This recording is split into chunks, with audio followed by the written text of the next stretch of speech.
ГСП онлайн. Городские новости сейчас.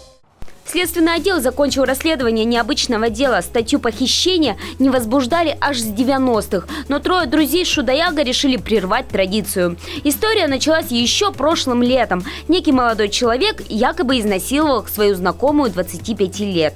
Девушка заявила в органы, но дело не возбудили. За нее решили заступиться два товарища. Они пригласили обидчика в гараж попить пивка.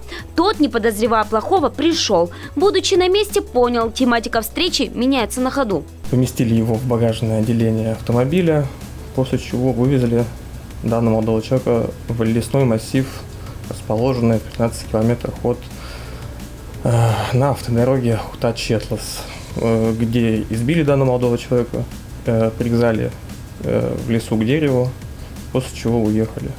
Ему удалось распутать веревки и выйти на проезжую часть. Там мужчина поймал попутку, добрался до города и заявил на горе похитителей в полицию. Теперь за неудавшийся самосуд трем товарищам грозит от 5 до 12 лет лишения свободы. Двое злоумышленников уже были судимы и теперь заключены под стражу. Девушка ждет решения суда под подпиской о невыезде.